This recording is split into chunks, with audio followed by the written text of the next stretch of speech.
Friends, good morning all of you. एक बार फिर से जीएस वर्ल्ड के ऑनलाइन प्लेटफॉर्म पे आप सभी लोगों का स्वागत, अभिनंदन और इस्तकबाल। रूबी वर्मा, अतुल यादव, दया खन्ना, सभी लोगों को वेरी गुड मॉर्निंग। सब लोग जल्दी से आ जाइए फ्रेंड्स, सेशन को शेयर कर दीजिए, सब लोग जल्दी से जुड़ जाएँ। और आज के टारगेट में फ्रेंड्स मैंने जो क्लास रखा है, बस 10-15 मिनट हम लोग पंचायती राज व्यवस्था पर एक बार रिविजन करते हुए पूरी बात करेंगे। पंचायती राज व्यवस्था के बाद संविधान संशोधन को लेकर बड़े सवाल आप लोगों के आए कि सर संविधान संशोधन की प्रक्रिया में बहुत समस्याएं आती हैं। क्या होता है साधारण बहुमत से संशोधन, कैसे होता है आधे राज्यों के समर्थन के द्वारा, कैसे होता है विशेष बहुमत के द्वारा, आधारभूत ढांचे का सिद्धांत क्या हुआ, संसद किसमें संशोधन कर सकती है, क्या संशोधन केवल संसद ही करती है या राज्य विधानमंडल भी करती है, और संशोधन क्या मूल अधिकारों में भी किया जा सकता है या नहीं किया जा सकता है। उन सारी बातों को लेकर के बहुत सारे क्वेश्चंस होते हैं और जितने महत्वपूर्ण संशोधन है उसको भी बताएंगे पंचायती राज व्यवस्था को कंप्लीट करने के बाद। फिर टाइम रहेगा तो आज राजनीतिक दल भी कंप्लीट हम कर लेंगे, ताकि कल की क्लास में नागरिकता और राजभाषा को पढ़ा करके और भारत निर्वाचन आयोग और वित्त आयोग को पढ़ा करके कल की क्लास में 90% संभावना है कि कंप्लीट हो जाएगी। जरूरत अगर पड़ गई तो परसों की भी क्लास ले लेंगे। चलिए, कंचन, श्रुति राजपूत, शिवनायक, सब लोग जल्दी से आ जाइए। एक बार मैं रिवीजन करना चाहूँगा कि पंचायती राज व्यवस्था का मैं उम्मीद करता हूँ कि आप लोगों ने क्वेश्चन सॉल्व किया होगा, और यदि क्वेश्चन सॉल्व किया होगा तो आपसे 80% क्वेश्चन हो गए होंगे पंचायती राज व्यवस्था के। और बची हुई चीज़ों को आज मैं एक बार और डिस्कस करके फिर नगर पालिका के बारे में कभी कभी 2-4 प्रश्न आ जाते हैं तो उसके बारे में भी डिस्कस करके हम लोग आगे बढ़ते हैं।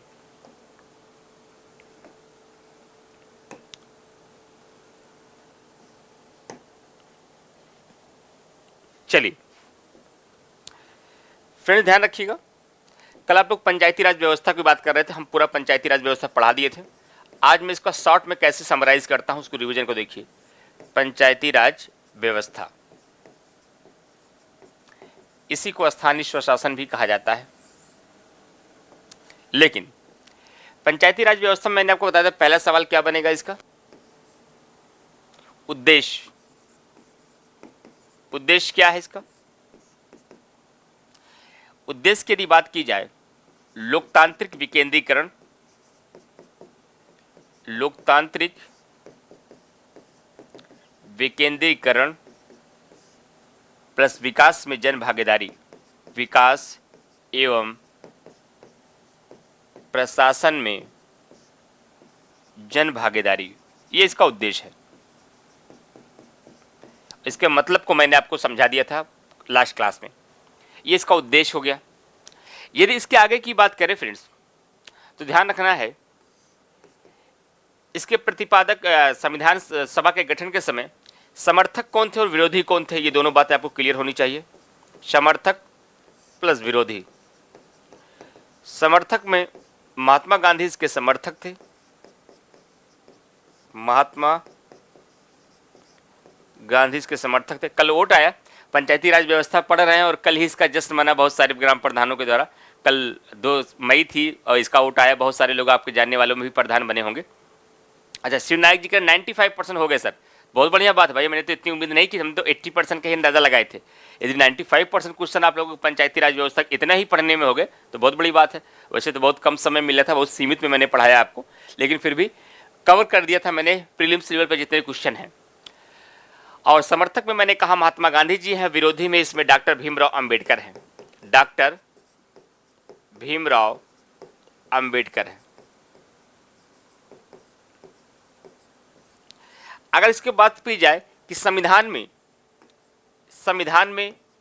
किस आर्टिकल में इसकी व्यवस्था की गई, तो पहले अनुच्छेद 40 में ग्राम पंचायतों के गठन की बात की, अनुच्छेद 40 में ग्राम पंचायतों के गठन की बात की गई। उसके बाद अगर बात किया जाए किस संविधान संशोधन के द्वारा इसे लाया गया, किस अनुसूची में रखा गया, किस भाग में रखा गया, अनुसूची 2 याद रखनी है आपको, 11 प्लस 12। 11 में पंचायती राज, 12 में नगर पालिका।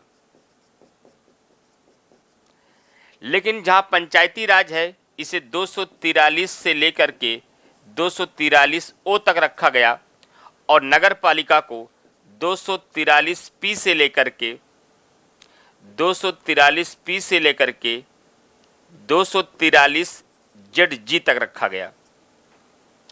यदि इसके भाग की बात की जाए तो इसका भाग एक 9 है इंपॉर्टेंट, एक 9 का है। 9 का में नगर पालिका को रखा गया। सॉरी, ये जो पॉइंट मैंने यहां लिखा है मुझे यहां नहीं लिखना चाहिए, भाग को आर्टिकल में लिखेंगे, यहां हम विषयों को लिखेंगे। थोड़ा सा रुकिएगा तो आपको इसको रिलेट करना बड़ा आसान हो जाएगा। जैसे मैंने कहा अनुसूची 11 में पंचायती राज व्यवस्था है, तो इसमें कितनी विषयों को रखा गया था? 29 विषय। पंचायती राज विषयों के संबंध में 29 विषय थे, और जबकि अनुसूची 12 में आपका नगर पालिका था, इसके संबंध में कितने विषय थे? 18 विषय। ये बात याद रखिएगा। भाग की बात की गई 9 और 9 का। 9 में क्या है? पंचायती राज, और 9 का में क्या है? नगर पालिका। यदि इसमें संशोधन की बात की जाए, कौन कौन सा संशोधन पंचायती राज से इंपॉर्टेंट है? 2 संशोधन इंपॉर्टेंट हैं, 73वां और 74वां। 73वां और 74वां दोनों 1992 में हुआ, लेकिन 73वां संविधान संशोधन के तहत पंचायती राज को जोड़ा गया, जबकि 74वां संविधान संशोधन के तहत नगर पालिका को जोड़ा गया। नगर पालिका को जोड़ा गया। इतनी बातें स्पष्ट। उसके बाद मैंने कहा कि ध्यान रखिएगा, यदि पंचायतों की इनकी योग्यता की बात की जाए, योग्यता की बात की जाए तो न्यूनतम आयु यहां ध्यान रखिए है, यहां न्यूनतम आयु सबसे अलग है। कितना है? 21 वर्ष है। कितना है? 21 वर्ष है। चुनाव किस प्रकार से कराया जाएगा? यदि चुनाव की बात की जाए तो चुनाव प्रत्यक्ष रूप से होगा। कैसे होगा? चुनाव प्रत्यक्ष रूप से होगा। चुनाव कौन करवाएगा? राज्य निर्वाचन आयोग करवाएगा। राज्य निर्वाचन आयोग करवाएगा, और यह 243 के में यह प्रावधान रखा गया है। इसके वित्त के संबंध में कौन समीक्षा करेगा? पैसे से लेन देन का समीक्षा कौन करेगा? वित्त आयोग करेगा। कौन सा वित्त आयोग? राज्य वित्त आयोग। और राज्य वित्त आयोग का प्रावधान कहां किया गया है? 243 आई में किया गया है। किसमें? 243 आई में। लेकिन कभी सवाल पूछ ले कि पंचायती राज व्यवस्था का या पंचायतों को चुनाव की घोषणा कौन करता है, तो राज्य सरकार। राज्य सरकार ये तय करता है कब चुनाव कराए जाएंगे, लेकिन चुनाव कराने का काम कौन करता है? राज्य निर्वाचन आयोग करता है। और इन्हें जितने भी अधिकारियों की, जितने भी कर्मचारियों की आवश्यकता होती है, वह राज्यपाल इन्हें मुहैया कराता है। लेकिन राज्य वित्त आयोग के अध्यक्ष की, जो इसमें एक अध्यक्ष होता है, उसकी नियुक्ति राज्यपाल करेगा। और राज्य वित्त आयोग भी जो गठन करेगा, वो भी इसका राज्यपाल गठन करता है, और इसका मुख्य कार्य होता है पंचायतों की वित्तीय समीक्षा करना और या उसका वित्तीय पुनर्विलोकन करना। तो राज्य निर्वाचन आयोग आपने देख लिया, वित्त आयोग आपने देख लिया। फिर इसमें एक खास मामला आता है कि पंचायती राज में आरक्षण की व्यवस्था क्या है। आरक्षण की व्यवस्था क्या है? तो आरक्षण का प्रावधान 243 डी में किया गया है, और इसमें कहा गया है अनुसूचित जाति मतलब कि SC/ST को आरक्षण मिलेगा। ध्यान से मेरी बात को सुनिएगा। SC/ST को आरक्षण मिलेगा। किस आधार पर? तो यहां आपका होगा उनके जनसंख्या के आधार पर, जनसंख्या के आधार पर। लेकिन यदि बात की जाए कि महिलाओं के आरक्षण की बात क्या कही गई है? बिल्कुल कही गई है। और यदि महिलाओं के आरक्षण की बात करें तो महिलाओं के लिए 1/3 आरक्षण की बात की गई है। अब सवाल उठता है, क्या ओबीसी के लिए आरक्षण की बात की गई है? अन्य पिछड़ा वर्ग के लिए? तो हमारे संविधान में अन्य पिछड़ा वर्ग के लिए कोई भी आरक्षण की व्यवस्था तो नहीं की गई, लेकिन यह कहा गया है यदि राज्य विधानमंडल चाहेगा तो वह अपने राज्य के भीतर अन्य पिछड़ा वर्ग ओबीसी को भी क्या कर सकता है? आरक्षण का प्रावधान दे सकता है।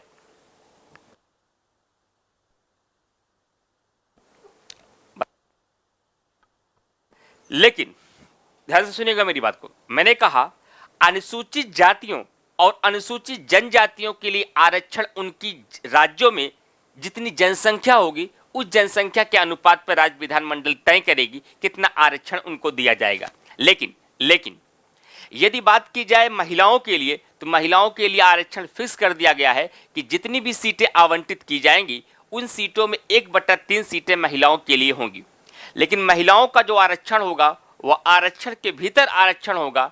इसका मतलब जनसंख्या के अनुपात में मान लीजिए अनुसूचित जातियों और अनुसूचित जनजातियों के लिए कुछ सीटें 10 सीटें दे दी जाती हैं, जो 10 सीटें मिलेगी उसमें से भी 1/3 सीटें अनुसूचित जाति की महिलाओं को मिलेंगी।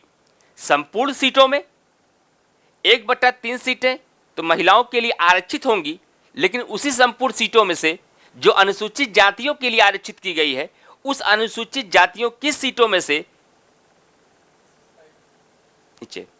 अनुसूचित जातियों की सीटों में से 1/3 सीटें फिर महिलाओं को मिलेगी। इसी को कहा जाता है आरक्षण के भीतर आरक्षण। और आरक्षण का प्रावधान किस आर्टिकल में है? आर्टिकल 143 डी में है। कितना? 243 डी में रखा गया है। और अन्य पिछड़ा वर्ग के लिए क्या कहा गया? ओबीसी के लिए आरक्षण का कोई प्रावधान हमारी पंचायती राज में नहीं किया गया था, लेकिन यह कहा गया था यदि राज्य विधानमंडल चाहेगी तो विधि बना करके उनके लिए भी आरक्षण की व्यवस्था कर सकता है। और उत्तर प्रदेश पहला ऐसा राज्य है जिसने विधि बनाकर ओबीसी के लिए भी आरक्षण की व्यवस्था की है। एकदम क्लियर हुआ बात? तो इतने सारी सेगमेंट्स आपके एग्जामिनेशन में प्रीलिम्स में क्वेश्चन पूछे जाएंगे। अगर इतने सारे पोर्शन पे आप समझ गए हैं तो सारे क्वेश्चन आपके एग्जामिनेशन पे यहीं से आ जाएंगे, जितनी बातें मैंने डिस्कस को किया। सर अनुच्छेद को लेकर परेशानी होती, बाकी तो सब कर ले रहे, धर्मेंद्र भैया ने कहा है। तो इसीलिए तो मैंने कहा केवल अनुच्छेद में 4 बातें याद रखिए। राज्य निर्वाचन आयोग अनुच्छेद 243 के, राज्य वित्त आयोग 243 आई, आरक्षण 243 डी, पूरे पंचायती राज्य को 243 से लेकर 243 ओ तक, बाकी सब छोड़ दीजिए। कुल कितने अनुच्छेदों में इसका प्रावधान किया गया है? अगर यह बात किया जाए कि ये पंचायती राज व्यवस्था को कुल कितने अनुच्छेदों में रखा गया है? 16 में। जबकि नगर पालिका को कुल कितने अनुच्छेदों में रखा गया है? 18। नगर पालिका का संबंध किस संशोधन से है? 74। पंचायती राज का संबंध किस संशोधन से है? 73। पंचायती राज को किस भाग में रखा गया है? 9। नगर पालिका को किस भाग में रखा गया है? 9 का। पंचायती राज को किस अनुसूची में रखा गया है? 11। नगर पालिका को किस अनुसूची में रखा गया है? 12। पंचायती राज में कितने विषय हैं? 29। नगर निगम में कितने विषय हैं?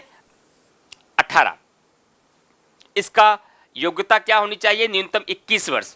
चुनाव किस प्रकार से होगा? प्रत्यक्ष रूप से। महिलाओं को आरक्षण कितना होगा? 1/3। संविधान में कौन सा आर्टिकल इसके लिए और आया था निर्माण के समय? अनुच्छेद 40 ग्राम पंचायतों के गठन की बात करता है।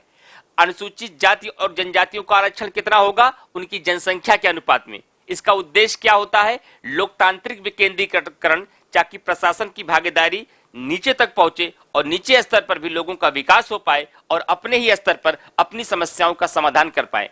पंचायती राज व्यवस्था के समर्थक कौन रहे? महात्मा गांधी।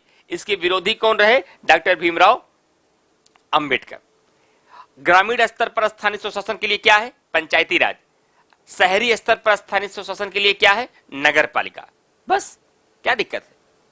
इतने क्वेश्चन अगर आपने तैयार कर लिए, इतने पोर्शन पे आपकी मजबूत पकड़ बन गई, सारे क्वेश्चन हो जाएंगे। हाँ, अब एक बात बची है समितियां। समितियां मैंने यहां मेंशन नहीं की। अब समितियों को लेकर भी हमारे एग्जामिनेशन में काफी क्वेश्चन बनते हैं। इस तरीके से नोट्स बनाइए। किसी भी टॉपिक का ऑपरेशन करने के लिए ऐसे बैठा करिए, जिस दिन आपको लगे राष्ट्रपति रिवीजन करना, एक पेज उठा लीजिए और राष्ट्रपति बीच में लिख लीजिए। सोचिए, राष्ट्रपति का निर्वाचक मंडल, राष्ट्रपति की योग्यता, राष्ट्रपति पर महाभियोग, राष्ट्रपति का क्षमादान, राष्ट्रपति का संयुक्त अधिवेशन, राष्ट्रपति का अध्यादेश, राष्ट्रपति की आपातकालीन शक्तियां, राष्ट्रपति के निर्वाचन का विवाद, राष्ट्रपति का राज्यसभा में मनोनयन, राष्ट्रपति का वीटो पावर, राष्ट्रपति का विशेषाधिकार, राष्ट्रपति का शपथ ग्रहण, राष्ट्रपति का कार्यकाल, राष्ट्रपति के निर्वाचन विधि, राष्ट्रपति की पद की शर्तें, राष्ट्रपति का पुनर्निर्वाचन, सब पे देखिए आंसर दे ले रहे हैं। तैयार है? नहीं दे पा रहे हैं, नोट्स उठाइए, किताब उठाइए, वीडियो फिर से चलाइए और देखिए। यही तरीका है पढ़ने का। चाहे पॉलिटी पढ़िए, चाहे हिस्ट्री पढ़िए, चाहे ज्योग्राफी पढ़िए, यही तरीका है पढ़ने का। बस ऐसे पढ़िए, सब कुछ एकदम मस्त रहेगा। चलिए अब देखिए, अब इसके आगे चलते हैं फ्रेंड्स आपको लेकर के। यदि इसके आगे चलें आपको लेकर के, तो हम समितियों को लेकर एग्जामिनेशन में क्वेश्चन पूछे जाते हैं। चलिए वीर बहादुर जी। चलिए बहुत बहुत शुक्रिया, ऐसा आप लोग समझते हैं तो। अब देखिए महत्वपूर्ण समितियां, पंचायती राज को व्यवस्था को लेकर के महत्वपूर्ण समितियां। आज मैं 2 समिति और बता देता हूं कि अगर कभी मान लो सन पूछ ले या ये पूछ ले किससे संबंधित है। पहली समिति मैं शुरुआत करता हूं, सामुदायिक विकास कार्यक्रम। सामुदायिक, मैं व्हाइट ले लूं ज्यादा अच्छा दिखेगा क्या? विकास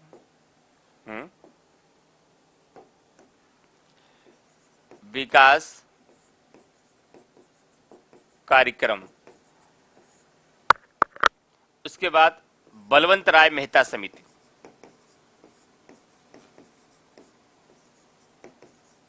मेहता समिति। उसके बाद संथानम समिति, इसका भी संबंध पंचायती राज से है। संथानम समिति, सन इसका भी बता देंगे। हासिम समिति।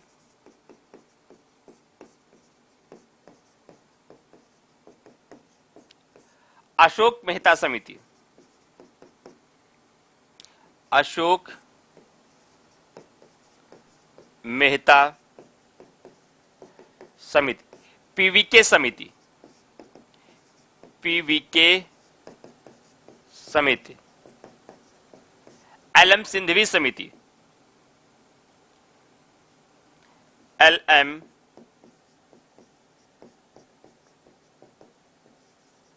सिंधवी समिति। थुंगन समिति।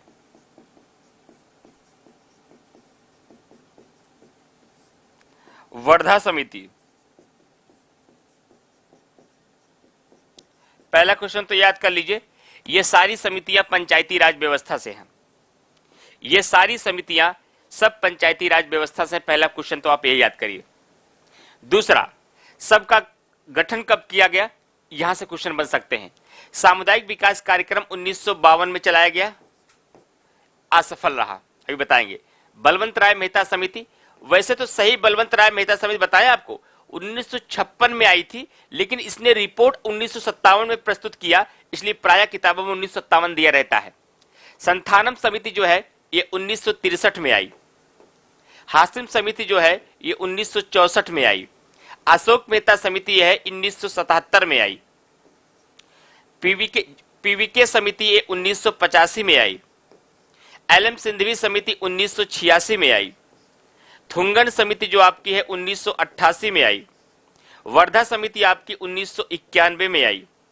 अब इससे अगर खास बातों को यदि देखा जाए, इसमें महत्वपूर्ण बातें क्या है, तो सामुदायिक विकास कार्यक्रम जो था या यूएसए से लिया गई संकल्पना थी, और यह क्या रहा, असफल रहा। असफल रहा, और इसी का मूल्यांकन करने के लिए बलवंत राय मेहता समिति आई, और इन्होंने क्या सुझाव दिया, त्रिस्तरीय पंचायती की। त्रिस्तरीय पंचायत की व्यवस्था की थी, जो ग्राम स्तर पर ग्राम पंचायत, ग्राम स्तर पर ग्राम पंचायत, मध्य या ब्लॉक स्तर पर क्षेत्र पंचायत, मध्य या ब्लॉक स्तर पर क्षेत्र पंचायत, और जिला स्तर पर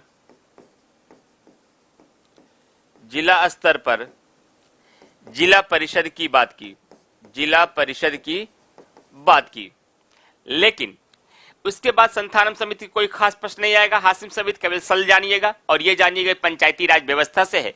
अशोक मेहता समिति से प्रश्न आएगा, इन्होंने द्विस्तरीय पंचायती की बात की। द्विस्तरीय पंचायत की बात की। इन्होंने केवल ब्लॉक पंचायत या ब्लॉक स्तर पर ब्लॉक पंचायत और जिला परिषद की बात की, और ग्राम पंचायत की इन्होंने संकल्पना को खारिज किया। जिला परिषद की बात की, इन्होंने द्विस्तरीय पंचायती राज व्यवस्था की बात की। पीवीके समिति जो है, इससे कोई खास बात प्रश्न नहीं पूछा जाएगा। उसके बाद आपके लिए एग्जामिनेशन में इंपॉर्टेंट होगा एलएम सिंधवी समिति। इन्होंने सबसे पहले पंचायती राज व्यवस्था को संवैधानिक दर्जा देने की बात की, इसलिए इंपॉर्टेंट है। कोई अनावश्यक मैं आपको नहीं बताऊंगा, जब मेंस होता था हर एक समिति के बारे में पूरी रिपोर्ट में पढ़ाता आपको, लेकिन प्रीलिम्स है तो इसलिए मैं सारी समितियों को बता दिया, कौन सी समिति किस सन में आई ये बता दिया, किस समिति से प्रीलिम्स में क्वेश्चन बन सकते उसके बारे में बता रहा हूं। उतना ही बता रहा हूं जितना आप तैयार करके जाइए, क्वेश्चन कोई फंसे ना, कोई छूटे ना आपका। और साथ ही साथ जितना पढ़ाऊं उतना कम से कम आप तैयार कर लें। जब कभी मेंस पढ़ने का मौका लगेगा तो पंचायती राज व्यवस्था को और 73वां संविधान संशोधन में दिए गए महत्वपूर्ण प्रावधान को और 74वां संविधान संशोधन पूरा 29 विषय, पूरा 18 विषय सब वहां मेंस में पढ़ते हैं। तो ध्यान रखिएगा, एल.एम. सिंघवी समिति 1986 में आई और सबसे पहले इन्होंने संवैधानिक दर्जा देने की बात की, संवैधानिक दर्जा देने की बात की। थुंगन समिति ने भी संवैधानिक मान्यता देने के समर्थन में रहे, लेकिन सबसे पहले जब पूछा जाएगा तो आंसर आप देंगे एल.एम. सिंघवी समिति। और वर्धा समिति की अंतिम सिफारिश के बाद पीवी नरसिम्हा राव देश के प्रधानमंत्री थे। पीवी नरसिम्हा राव देश के प्रधानमंत्री थे, जिसके समय में 73वां संविधान संशोधन लागू किया गया। लेकिन इसके संबंध में कुछ सामान्य ज्ञान के रूप में यदि आप प्रश्न देखेंगे तो आप ये पाएंगे कि जब बलवंत राय मेहता समिति ने 1957 में त्रिस्तरीय पंचायती राज व्यवस्था की शुरुआत की, तो इसी के बाद सबसे पहले 1959 में 2 अक्टूबर को राजस्थान के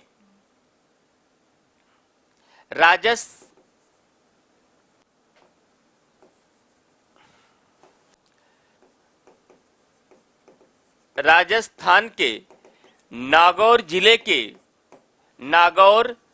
जिले के और गहराई में ले जा रहा हूं, नागौर जिले के बगदरी गांव का नाम यह था भाई, बगदरी गांव में 1959 में सबसे पहले पंचायती राज व्यवस्था की शुरुआत की गई। इसीलिए बलवंत राय मेहता को पंचायती राज व्यवस्था का शिल्पीकार कहा जाता है, या इसका शिल्पी कहा जाता है। किसके? बलवंत राय मेहता को इनका शिल्पीकार कहा जाता है। और साथ ही साथ ध्यान रखिएगा, 1959 में जैसे ही राजस्थान ने इसे लागू किया, उसके बाद दूसरा प्रदेश 1959 में ही आंध्र प्रदेश ने भी इसको लागू कर दिया। फिर 1960 में चलकर कई प्रदेशों ने, पश्चिम बंगाल में लागू हुआ, आगे और कई जगह लागू हुआ, वहां से प्रश्न नहीं पूछा जाएगा, इसलिए वहां से बचिए। लेकिन हाँ, एक प्रश्न पूछा जा सकता है कि जब 73वां संविधान संशोधन लागू हुआ और 73वां संविधान संशोधन लागू होने के पश्चात प्रत्येक राज्य को यह दायित्व दिया गया कि वह पंचायती राज व्यवस्था को लागू करे, तो सबसे पहले निम्नलिखित में से कौन सा ऐसा राज्य रहा जो 73वें संविधान संशोधन को सबसे पहले लागू किया? तो सबसे पहले लागू करने का काम मध्य प्रदेश ने किया। किसने किया? मध्य प्रदेश ने किया।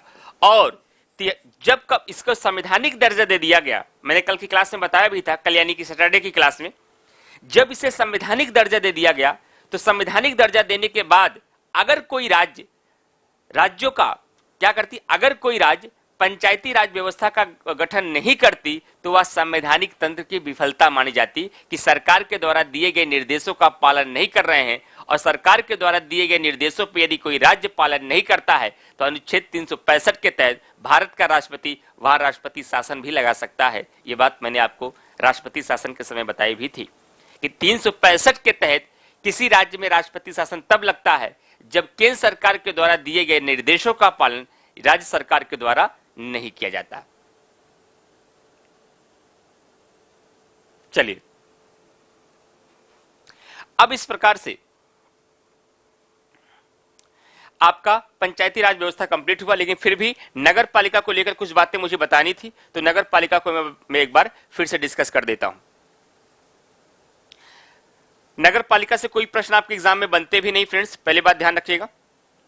लगभग सारी चीजें सेम ही हैं। इनका भी चुनाव राज्य निर्वाचन आयोग करवाएगा, इनके भी वित्तीय समीक्षा वित्त आयोग करेगा, इनके भी सदस्यों की नियुक्ति 21 वर्ष होनी चाहिए न्यूनतम। इनमें भी महिलाओं का आरक्षण 1/3 है।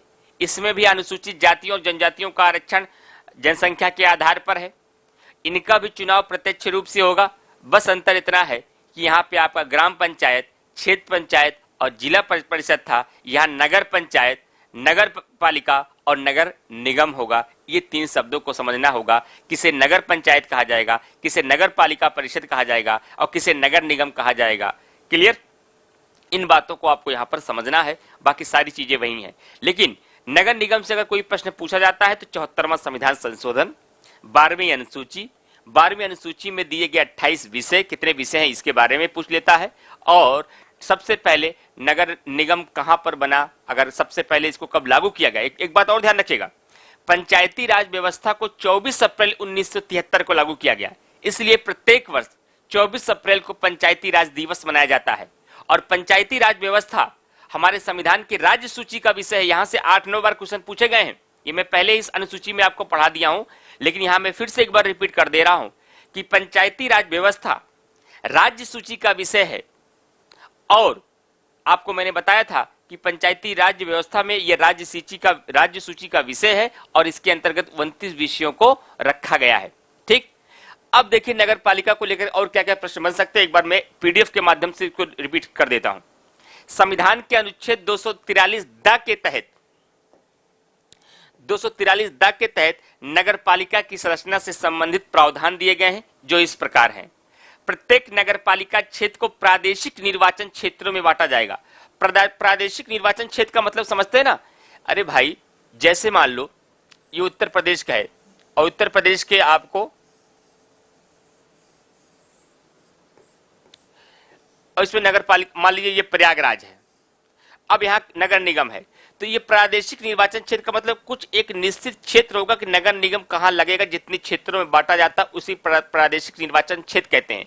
जैसे लोकसभा की सीटें उत्तर प्रदेश में 80 हैं, तो कौन कौन सी सीटें फूलपुर में रहेंगी वो अलग बांट दिया गया, कौन कौन सी पश्चिमी प्रयागराज में उसको अलग बांट दिया गया, कौन सी कौशाम्बी में रहेगी उसको अलग बांट दिया गया। तो जो एक निश्चित क्षेत्र में जिस बांटा जाता है उसे कहा जाता है प्रादेशिक निर्वाचन क्षेत्र। और इसी का परिसीमन आयोग क्या करता है, समय समय पर परिसीमन करती है कि जिसका जिसका जनसंख्या घटती जाए बढ़ती जाए उसी हिसाब से क्या किया जाए, प्रादेशिक निर्वाचन क्षेत्र को समय समय के घटाया भी जा सकता है और बढ़ाया भी जा सकता है। खैर ये दूसरी बात है। तो ध्यान रखिएगा कि प्रादेशिक निर्वाचन क्षेत्रों में बांटा जाएगा और यह क्षेत्र वार्ड नाम से जाना जाएगा। इस क्षेत्र को क्या कहा जाएगा, कहते इस वार्ड में इतने वोट पड़े, वार्ड क्षेत्र के नाम से जाना जाएगा। जैसे अगर एक नगर पालिका क्षेत्र में 5 स्थान भरे जाने हैं तो नगर पालिका क्षेत्र को 5 वार्डों में बांटा जाएगा। क्या, 5 वार्डों में बांटा जाएगा। आगे बढ़ते हैं। नगर पालिका के सभी स्थानों पर प्रत्यक्ष रूप से चुनाव होगा, पंचायती राज में भी प्रत्यक्ष चुनाव होता था।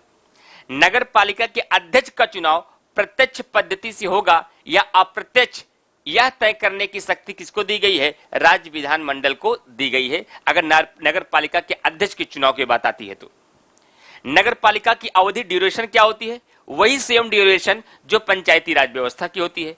पंचायती राज व्यवस्था का भी कार्यकाल 5 वर्ष है, लेकिन 5 वर्ष से पहले यदि पंचायत भंग हो जाती है तो उसके 6 महीने से पहले किसी भी हाल में चुनाव करा लिया जाएगा। लेकिन ध्यान क्या देना है, लोकसभा की तरह नहीं होगा, यहां विधानसभा की तरह यहां नहीं होगा। पंचायती राज को यदि पंचायत को 5 साल से पहले यदि बीच में 2 साल के बाद भंग कर दिया गया तो 6 महीने के भीतर उसका चुनाव करा लिया जाएगा। लेकिन जो अगला प्रधान बनेगा वह बचे हुए शेष कार्यकाल के लिए ही प्रधान रहेगा। लेकिन एक बात और ध्यान रखनी है, यदि मान लीजिए पंचायत को भंग किया गया हो और भंग करने के बाद उसका कार्यकाल 6 महीने से कम बचा हो तो चुनाव कराने की कोई आवश्यकता नहीं है, 5 साल पूरा हो ही जाएगा तब उसका चुनाव किया जाएगा। लेकिन यदि उसका कार्यकाल 6 महीने से अधिक बचा है तो 6 महीने के अंदर उसका चुनाव करा लिया जाएगा और जितना समय उस पिछले हुए प्रधान का कार्यकाल बचा होगा तो नया प्रधान जो चुनकर आएगा वह शेष कार्यकाल के लिए ही प्रधान बनेगा। तो उसी तरीके से नगर पालिका की अवधि की बात की जाए, ड्यूरेशन ऑफ म्यूनिसिपैलिटीज की बात की जाए, तो प्रत्येक नगर पालिका अपनी प्रथम बैठक से 5 वर्षों तक, जैसे राष्ट्रपति का कार्यकाल अपने शपथ ग्रहण के दिन से 5 वर्ष तक होता है, अपने शपथ ग्रहण के दिन से 5 वर्ष होता है, उसी तरीके से पंचायतों का भी और नगर पालिका का भी जो कार्यकाल होता है वह प्रथम बैठक से 5 वर्ष तक, कब से, प्रथम बैठक से 5 वर्षों के लिए अवधि तक अपने पद पर बनी रहेंगी। किंतु इससे पूर्व भी इसे तभी भंग किया जा सकता है जब नगर पालिका की अपनी प्रथम बैठक के समय राज्य द्वारा किसी विधि में ऐसा उल्लेख किया गया हो। 74वें संविधान संशोधन के प्रमुख उपबंध, major provisions of 74th constitutional amendment, भारतीय संविधान में 74वें संविधान संशोधन अधिनियम का संबंध नगर पालिका अर्थात शहरी स्थानीय स्वशासन की संस्थाओं से है और संविधान के 9 में अनुच्छेद 243 पास पी से 243 जेड एच